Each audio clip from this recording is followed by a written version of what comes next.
Hola, ¿qué tal? ¿Cómo están? Qué gusto me da a todos saludarlos este día.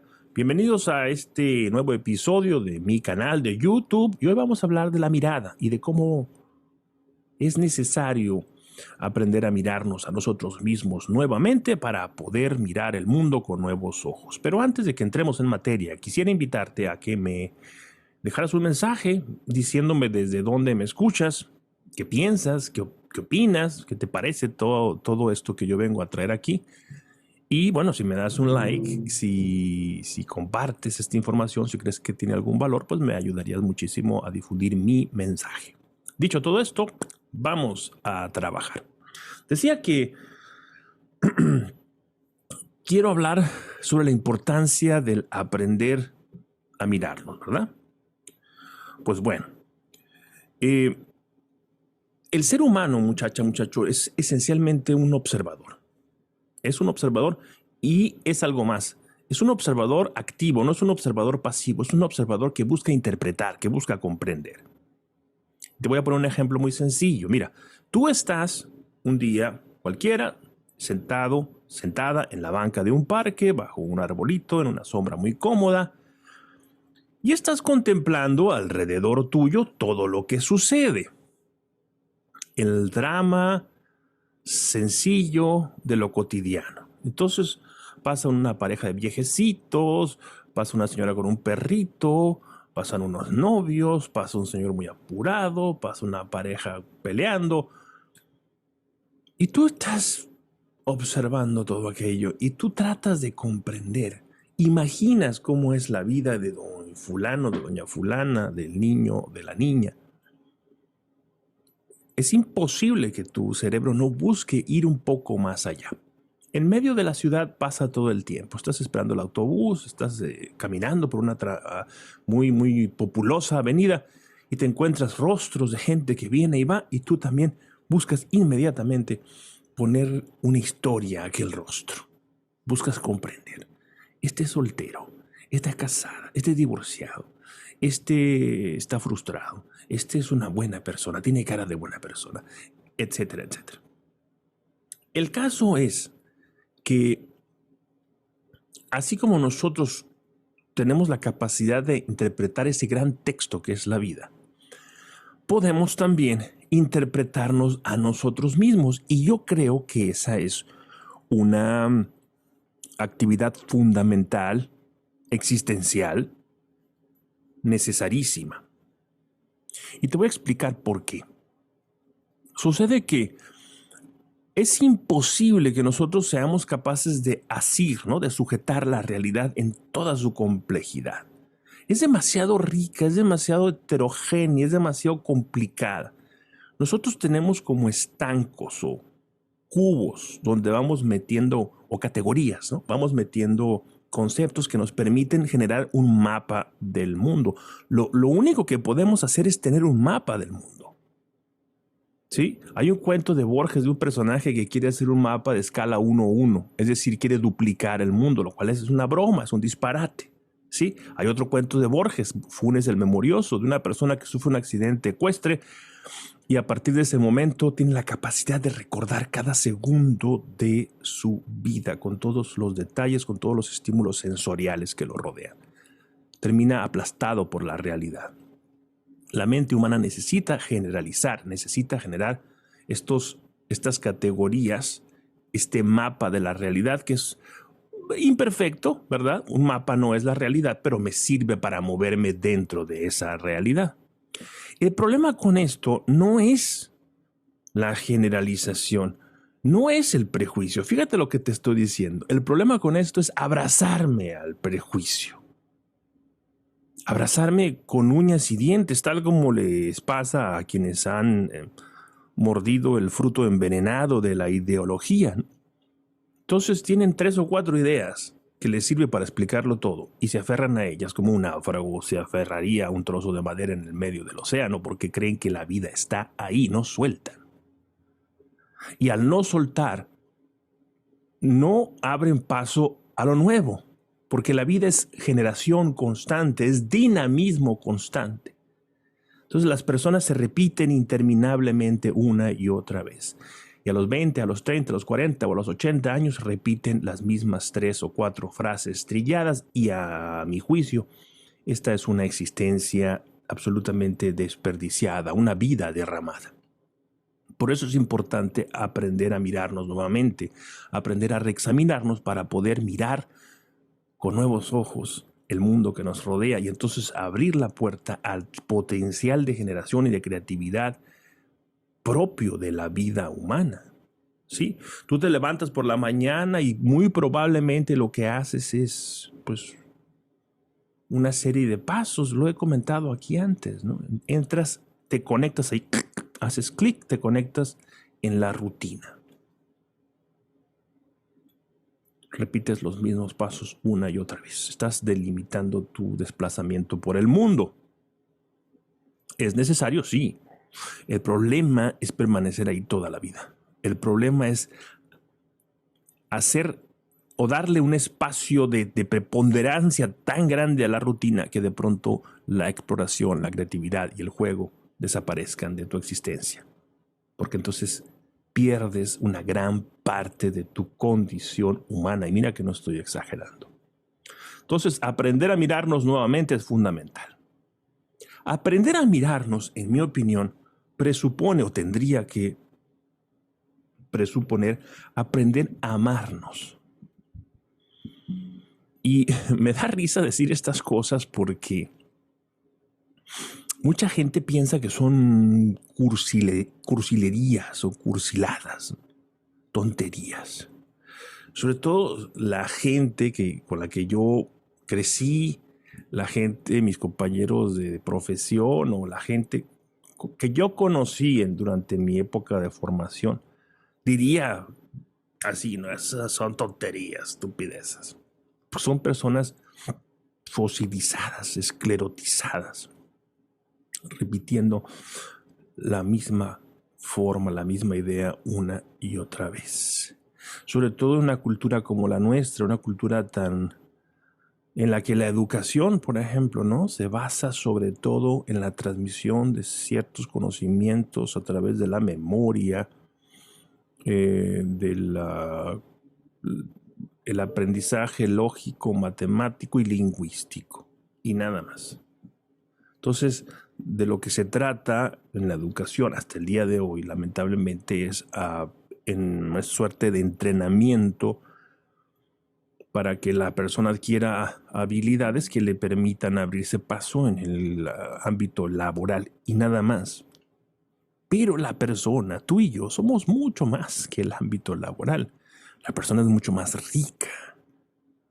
rica, y eso lo aprendí yo en la esfera del arte, que fue lo que me enseñó el carácter vital y necesario del juego.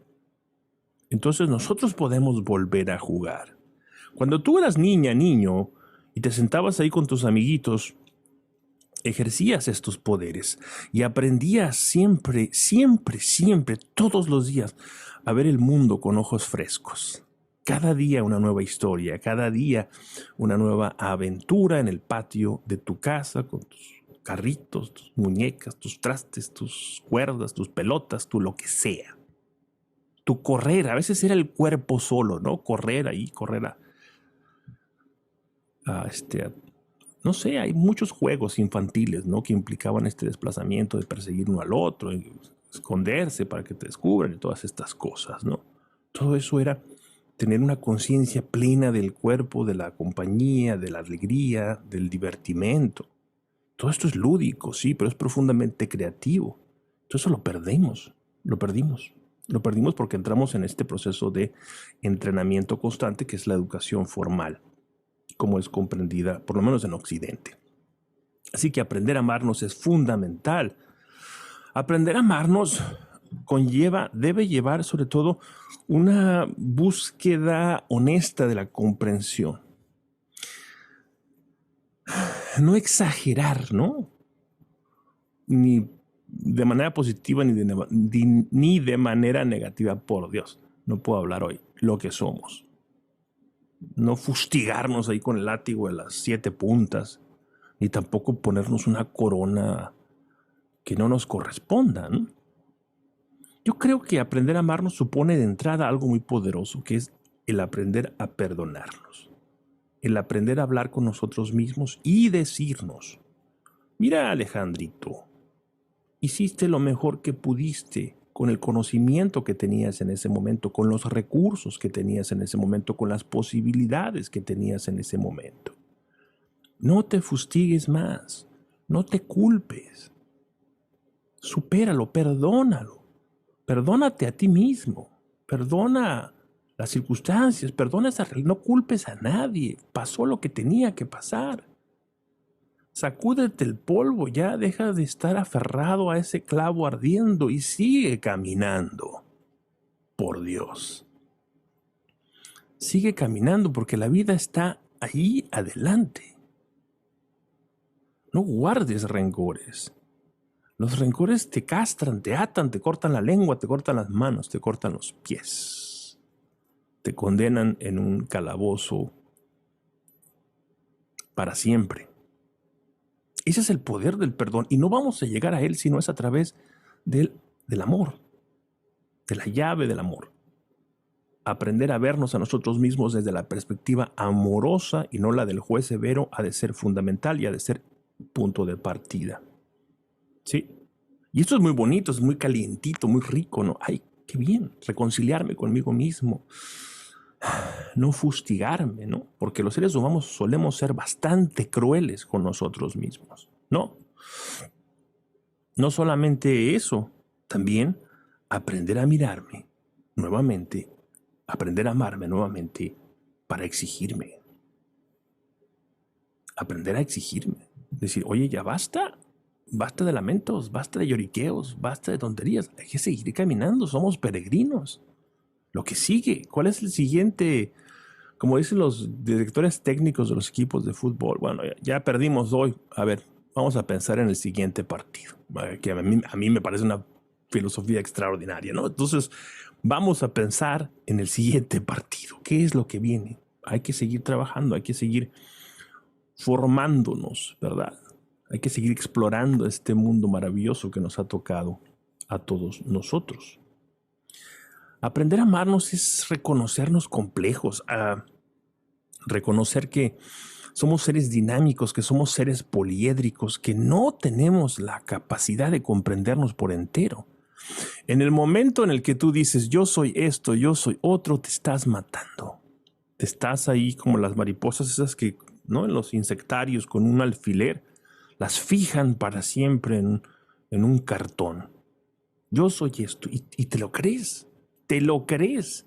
Pero ¿qué vas a saber tú lo que eres? ¿Qué vas a saber? Tienes una noción, tienes una perspectiva, pero poco más.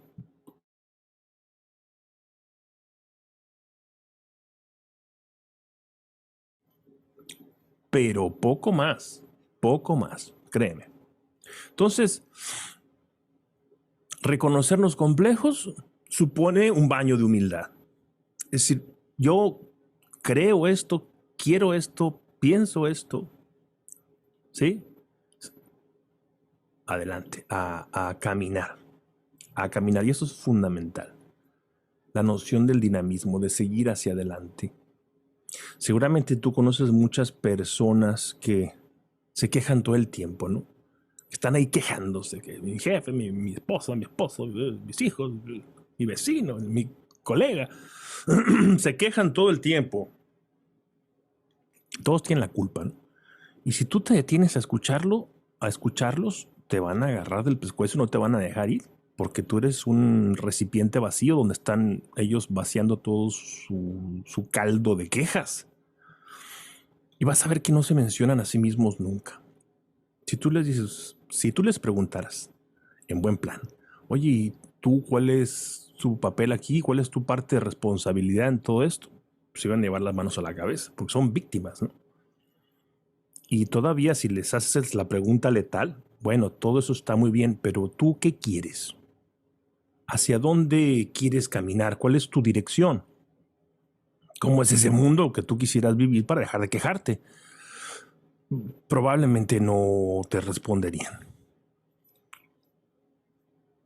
O dirían algo así como, Un mundo donde todos me dejen en paz. Una tontería así, ¿no? Un mundo donde nadie se equivoque. En realidad, no saben a dónde van.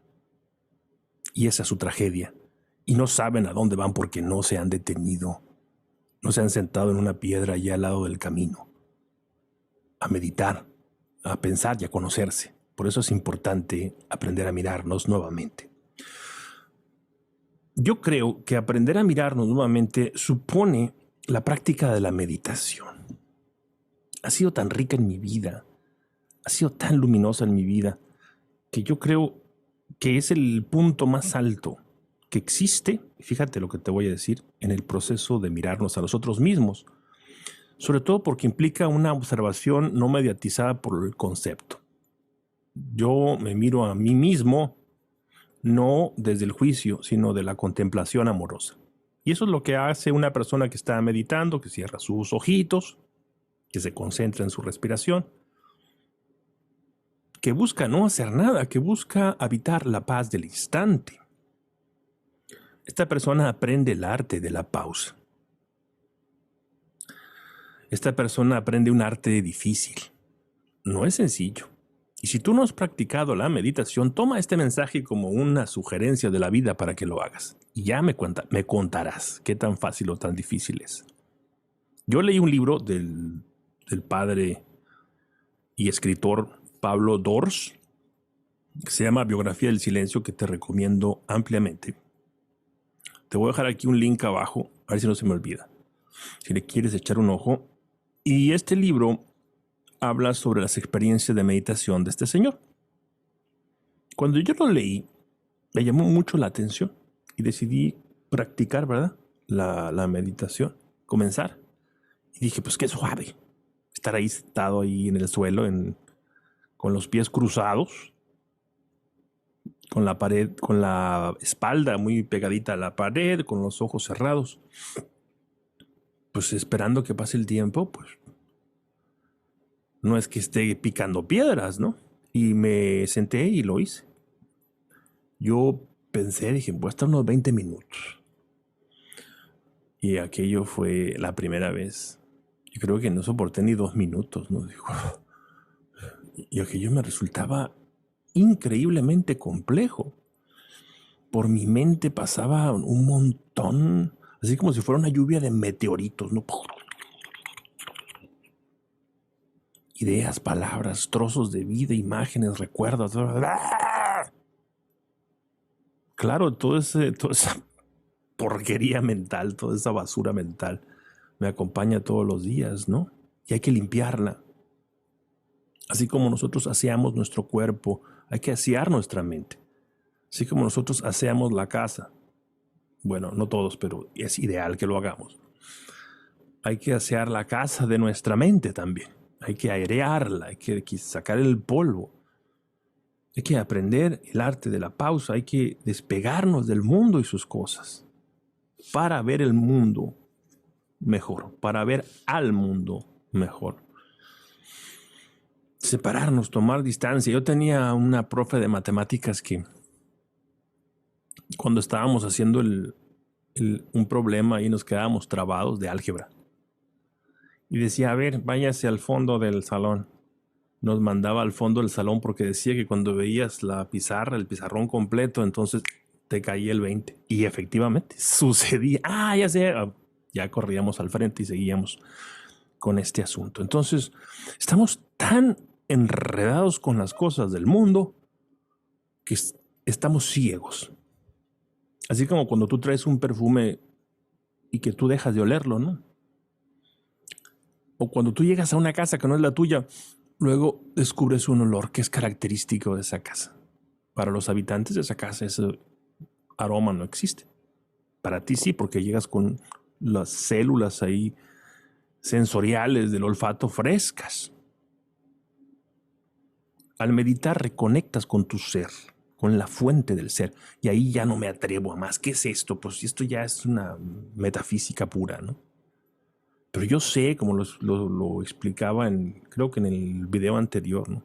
Que por encima del nivel cognitivo hay algo más. Hay un yo que no alcanzo a definir, un yo preverbal, que al ser preverbal se me escapa. Es como gas, se me va. Sé que está ahí, sé que está ahí. La meditación es la vía de la reconexión y de la experiencia de ese ser que yo identifico con el flujo. Es un manar constante. Por eso yo creo que la dinámica le viene bien, tan bien al ser humano. ¿Por qué no puedo estar inmóvil? Decía Neruda, al que creo que ya cité hoy, ¿no? ¿Por qué no puedo estar inmóvil? Porque estás vivo, porque tu cuerpo se mueve. Nos viene bien, por eso cuando estamos atribulados tenemos un problema. Al menos a mí así me pasa. Salgo a caminar y regreso después de esa caminata con una perspectiva diferente. Siento como que me he quitado de una carga. La vida ama el movimiento. Y ahí sentadito en el suelo, con la espalda muy recta contra la pared y con los ojos cerrados, puedes estar tú viviendo la experiencia de dinámica más profunda que puede haber. Créeme. Aprender a mirarnos supone también conocer y trabajar nuestros talentos, nuestras habilidades. ¿Cuáles son nuestras habilidades? Y esto es un asunto muy importante que como profesor que soy, siempre lo tengo en cuenta, ¿verdad? Sobre todo en una cultura como la actual, que se ha empeñado en tratar de convencernos a todos de que lo podemos todo, lo cual no es cierto. Las personas tenemos ciertas habilidades naturales que, en mi opinión, repito, es mi versión de los hechos, en mi opinión conviene trabajar. Conviene que nosotros nos dirijamos a esa parcela y laboremos ahí. Lo que llaman algunos el elemento natural, ¿no? ¿Cuál es tu elemento natural? ¿Conoces tú esto? ¿Sabes cuáles son tus talentos? Te sorprendería el número de personas jóvenes, muchachos, que no saben qué es lo que quieren. Si tú les preguntas, ¿no? Oye, fulano, fulana,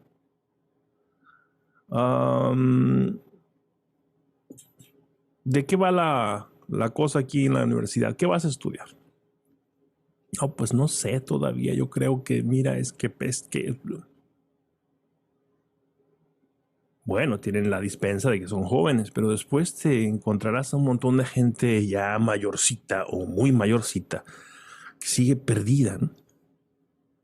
Que no ha podido reconectar o conectar con ese elemento, que es una misión, ¿verdad? En la empresa se habla de valores, visión y misión. ¿Por qué no aplicarlo al ser humano también? ¿Cuál es tu visión y tu misión? ¿Cuál es la diferencia entre visión y misión? A ver, aquellos que tomaron clases de administración. Bueno, la visión es, como su nombre lo dice, ¿cómo te ves? ¿Cómo te ves en 5 o 10 años? Y la misión es la acción. ¿Qué es lo que tú vas a hacer? Tú tienes visión y misión y tú tienes un marco ético, es decir, los valores. Estos 3 conceptos simples que los aprenderías el primer día de clases, en una clase de administración básica, son fundamentales y los olvidamos. Los olvidamos. Y ese es un gran problema que tenemos muchos, que no sabemos a dónde vamos. Entonces estamos ahí como cuando yo era niño, había unos carritos de pilas, de baterías. Yo tuve una patrulla que me gustaba muchísimo. Una patrulla roja con unas luces que... Y en la panza de la patrulla traían una especie como una rueda que a su vez tenía unas rueditas adentro. Entonces le echabas a volar y salía, ¿no? Entonces, ¡pum!, chocaba contra la pared. Y entonces la ruedita giraba y seguía chocando contra todas las paredes del cuarto donde estuviera. Pero luego a veces sucedía que se quedaba ahí bajo una silla o algo así, se quedaba atorada y seguía moviéndose. Entonces ya tenías que pararte tú y pasarle con el pie ahí para que siguiera la patrulla, dale que dale. ¿Cuántos humanos _patrulla conoces tú? ¿No serás tú uno de esos, Alejandro? ¿No serás tú un humano patrulla? que estás repitiendo siempre lo mismo, estás obteniendo los mismos resultados y luego culpas a todos los demás por tus torpezas. Las habilidades suponen posibilidades, siempre, si son administradas de manera efectiva. ¿Qué vas a hacer con tus talentos? ¿Cómo los vas a invertir? ¿Qué va a suceder con todo esto? ¿Cómo vas a incidir? Y además implica asociaciones. ¿Asociaciones con quién? Pues con otras personas.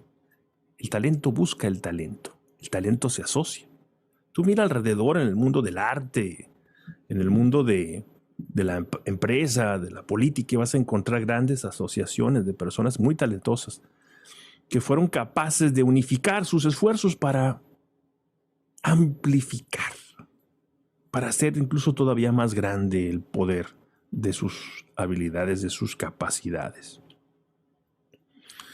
Aprender a mirar nos supone también, y esto lo tomo de la filosofía, a aspirar a la prudencia. Siempre, siempre a la prudencia.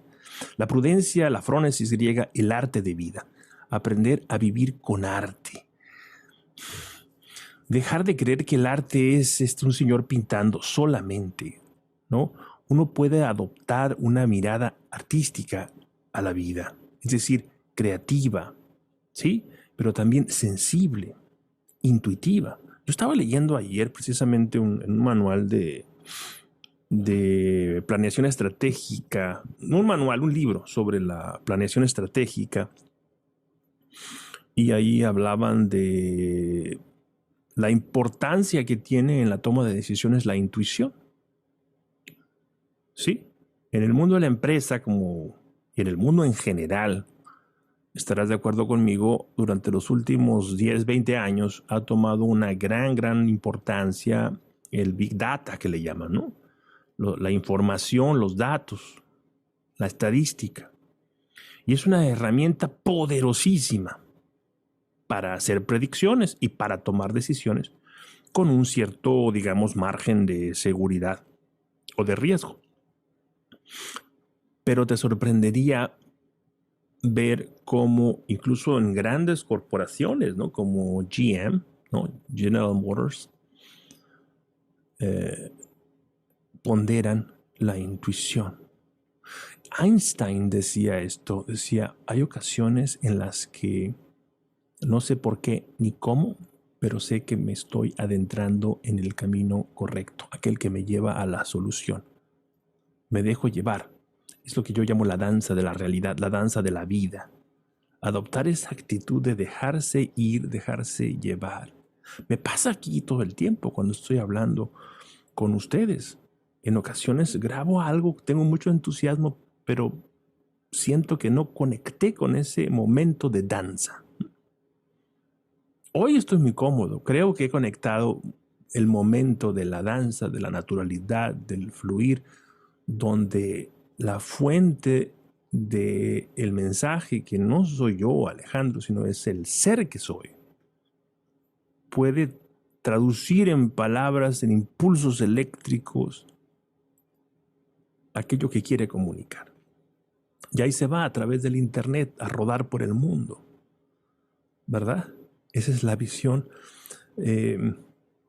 artística de la realidad, le llamo yo, ¿sí? Aspirar a la prudencia es aspirar a tener una visión sensible de la realidad, no una visión cuadrada que nos contenga en esas cárceles que llamamos fundamentalismo, ¿no? El fundamentalista se aferra porque tiene tanto miedo de desvanecerse en el aire, se siente tan frágil que necesita agarrarse a una estructura que lo justifique. Se puede convertir en un maestro en esas ideas y tiene 100,000 respuestas, todas buenas, a cualquier cuestionamiento que tú le puedas hacer. Va a embestir como toro de lidia porque se siente vulnerable y se siente acosado, no está dispuesto a cambiar. No está dispuesto a decir, bueno, me equivoqué. Y esto tan sencillo es un ejercicio que te recomiendo, que es facilísimo. Aprende a decir no sé, no inventes, no sé, no tengo idea, no sé. Y si alguien te dice, no, es así, ok, muy bien, me equivoqué. No sé, ¿qué voy a saber yo? ¿Qué voy a saber? Creo que creo. Y en virtud de esa fe me desplazo por la vida. Eso para mí es vivir prudentemente. Porque si no es así, hombre, voy a vivir una vida amarga, dolorosa, en una contención constante, ¿no? Con los demás, en una pugna, en un litigio constante, hay arrinconado contra una esquina con la espada firme en la mano, tratando de defenderme, rodeado por fantasmas. Ser prudente nos provee de un tesoro maravilloso que es la paciencia. Al aceptar nuestras incapacidades, al aceptar nuestras limitaciones, al aceptar nuestra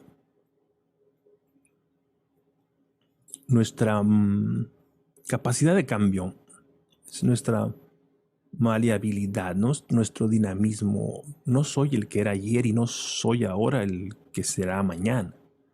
¿Entiendes? Al entender que somos parte del flujo de la vida, yo reconozco mis límites y soy paciente, necesariamente paciente, sobre todo conmigo mismo. Decir, caramba, no sé, capaz que llegué a los límites, ¿no?, de mi conocimiento, no sé, pero tampoco me agobia eso, ya mañana lo intentaré. Eso es despojarse de unas pesadas cadenas, es como traer una mochila llena de piedras, ir subiendo por un cerro y de pronto decir, pero ¿qué ando haciendo con esta mochila de piedras? Y me la quito, ¿no? Y esa sensación de liviandad, de ligereza. Eso es lo que adquirimos cuando somos prudentes. Deja de pensar en ti mismo como el centro del universo. No estás bajo ataque. No tienes que justificarte, créeme. La gente te va a amar no por tu fortaleza, no por tu inteligencia, no por tu belleza. Te va a amar por tu bondad, por tu generosidad, por tu autenticidad. Esos, a mi juicio, son paradigmas mucho más ricos. Aprender a mirarnos nuevamente, muchachos, es aprender a reinventarnos. Aprender a reinventarnos. Somos dinámica, somos posibilidad y estamos en constante diálogo con el mundo y con nosotros, que somos también parte del mundo. Y esto es, a mi juicio, digamos, el punto que cierra el círculo del video del día de hoy, ¿no? Yo hablaba de la necesidad de comprender el mundo y la necesidad de comprendernos a nosotros para ver ese mundo con ojos nuevos siempre, como posibilidad. En ese diálogo interno que no nos abandona nunca, tenemos muchas certezas. La gran mayoría de ellas son humo, son falsedad. Son trucos que la mente se ha inventado para hacernos creer que estamos pisando un suelo firme. Y no siempre es así. La gran mayoría de las veces no es así. El asunto es este. El asunto es que tienes que dejarte llevar. Brinca, salta. No vas a caer, vas a volar. Te van a brotar alas y vas a ser feliz, libre y auténticamente humano y mortal. No te vas a ahogar. Deja de gritar, deja de patalear. Suéltate. Deja que se llenen de aire tus pulmones. Te vas a dar cuenta que vas a flotar como un trocito de madera. Te vas a dar cuenta que ya no hay ni alto, ni bajo, ni derecha, ni izquierda. Solo tú y tu conciencia. Ese es el momento del baile, de la danza, de la realidad. Es el momento en el que estás in the zone, ¿no? En la zona. Es the aha moment.